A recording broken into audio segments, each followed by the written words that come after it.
48% of the Muslim in the United States of America believe that there are Muslim first, there are American second.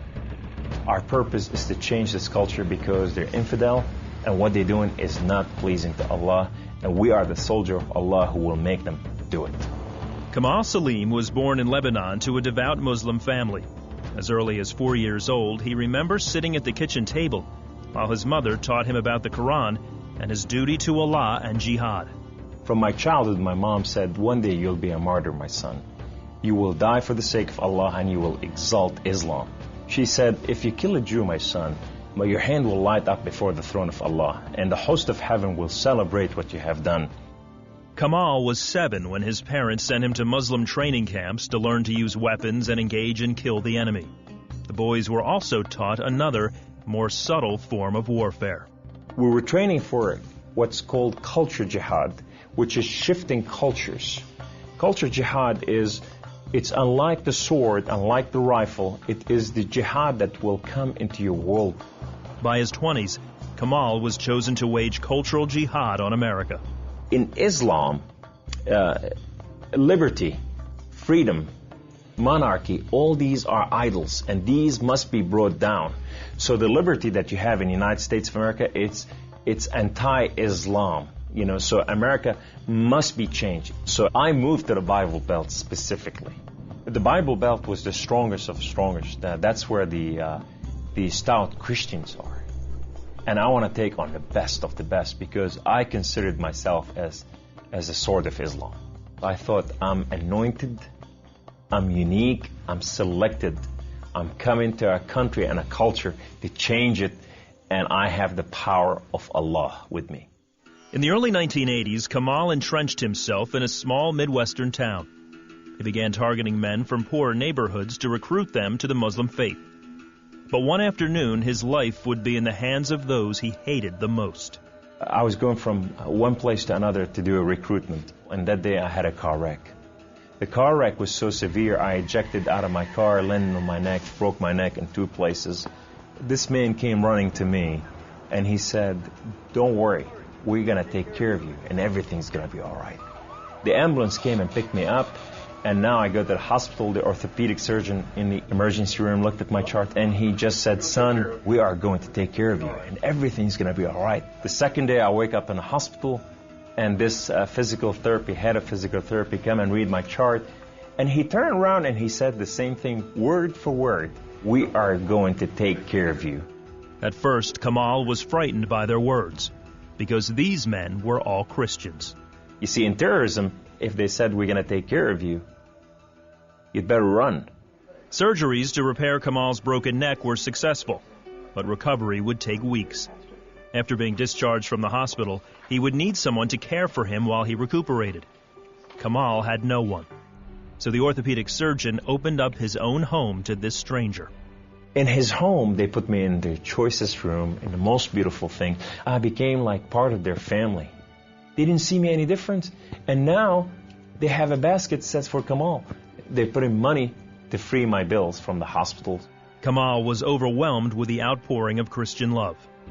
As he recovered, he began to help out around the house with cooking and cleaning. They have Jewish friends, they came from Israel, that they support, and now I'm hugging Israelis and I'm cooking for Jews. I'm going, what has happened to me? When Kamal was able to take care of himself and return to his apartment, the doctor had another surprise for him. He said, this is the keys to the house, and here's an extra key. This is your new car. We just want to bless you. You can come anytime you want. So I go to my home, and I go to my cold place that I haven't been there in months, and dust is this thick. And I just got to settle this issue with my God to know that if it's real or not. So I walk inside, I shut the door, I go right in the eastern window, and I fall on my knees, and I put my hands to the heavens, and I cry up to my God. Allah, Allah, my Lord and my King, why have you done such a thing to me? I'm okay with the car wreck. I'm okay with all this, but why did you put me among Christians? I'm confused. These Christians and Jews, they're good people. There's nothing wrong with them. They don't want to kill us. They're not the same thing that I learned about them. Allah, these people have relationship with their God. These people, they cry out to the God and they answer them. I want to hear your voice. I want to hear you love me. If you're real, speak to me. I want to hear your voice. Guess what Allah said that day?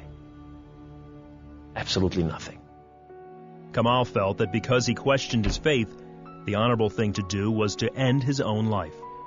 So I went to reach out my guns and put it in the right place and clock out. I heard the voice.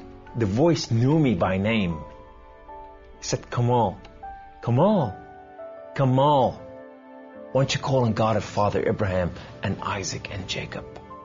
And now I fell on my knees and I put my hands to the heavens immediately as I heard the voice, and I cried out with every fiber within me, God of Father Abraham, if you are real, would you speak to me? God of Father Abraham, if you are real, I want to know you. Well, God of Father Abraham came to the room, and he filled the room with his glory, and his name was Yahweh. The Lord is one. In his hand, he has holes in his hand. He has holes in his feet. His name is Jesus. I said to him, who are you, my Lord? Who are you?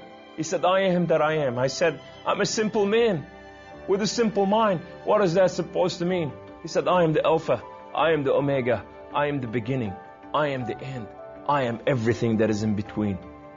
I have known you before I formed the foundation of the earth. I have loved you before I formed you in your mother womb. Rise up. Rise up, Kamal. Kum. You are my warrior. You are not their warrior. And I said to him, I said, my Lord, I will live and die for you. He said, do not die for me. I died for you that you may live. That day, instead of taking his life, Kamal gave it to Jesus. He now has a new mission and travels the country challenging Muslims to question their allegiance to Allah.